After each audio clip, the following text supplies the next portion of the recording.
Armando, I had such high expectations of your future wife marrying into our family. Even though I told you I was unhappy with your choice, you didn't listen, did you? She is not even trying to live up to our standards. Mom, please, leave Constanza alone. We're in love, she's a good person, good wife and mother. Oh, there are plenty of beautiful and smart women, but they're classy too, they know how to socialize and have good manners. I am feeling embarrassed in front of friends. She's got no manners and can't even make meaningful small talk.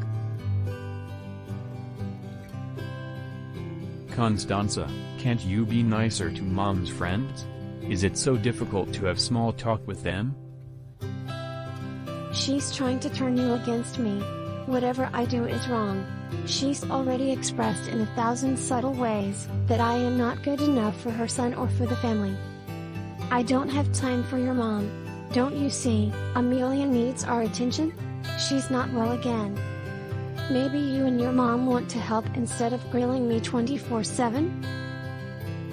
For heaven's sake, just forget it. Mom is right, you don't care how I feel. Finally you made time to see your mom. Let me cook something healthy for you. I'm sure Constanza doesn't care what you eat. You deserve a much better wife. And you know that I am always right. My poor boy, you will have to spend all your life with an ill-mannered wife. I sacrificed my life for you. And you never have time for me. I'm feeling so lonely in this house. My heart is full of pain. I will have to consult Lulu and Jose.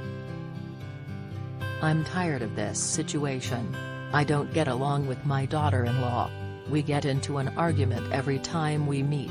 She doesn't respect my words or decisions. Only I know what's best for my son. I knew the marriage would be a mistake.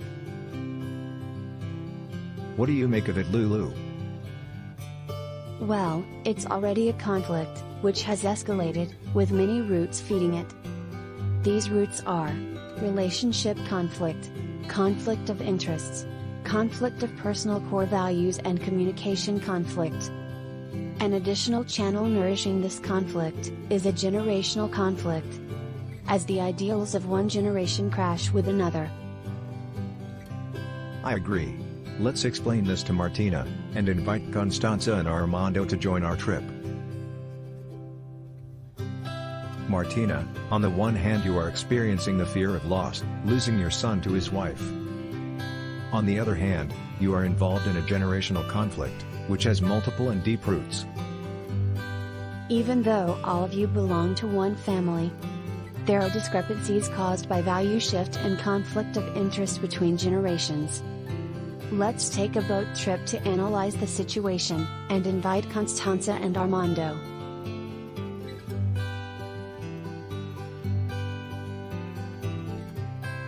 Martina, look. Your family is like this boat. All of you are sitting in the same boat.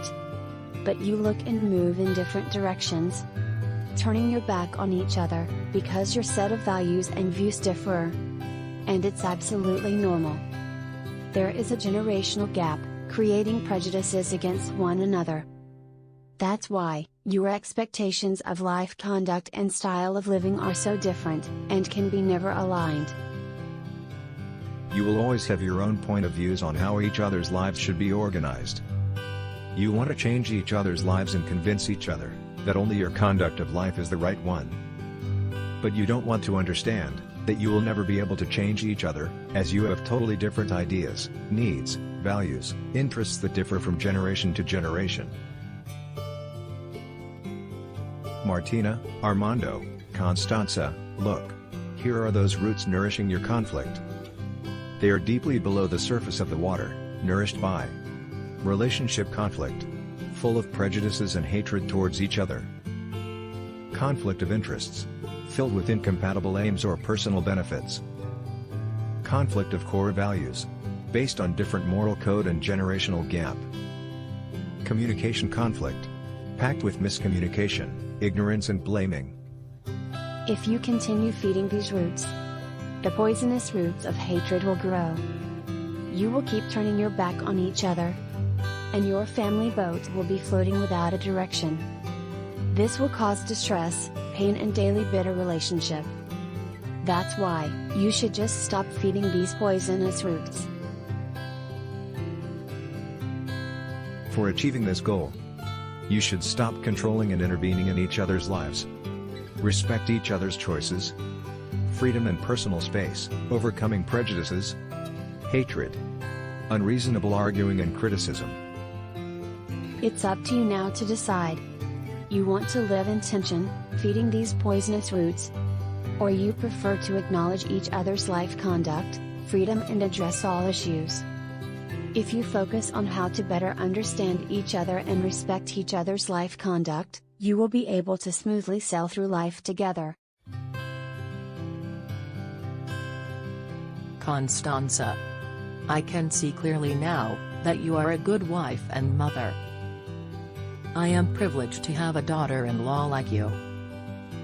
By the way, I can take care of Amelia while you are working. Thank you, Martina. Having a full-time job. Amelia needs more attention. It would be wonderful if you could spend some time with her.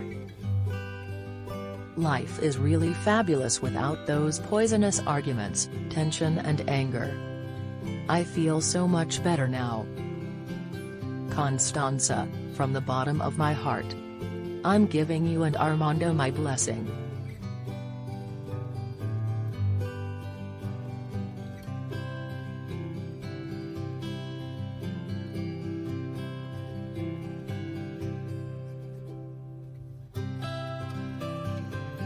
Don't forget to subscribe. Thank you and see you soon. We also appreciate your comments and likes. Thank you.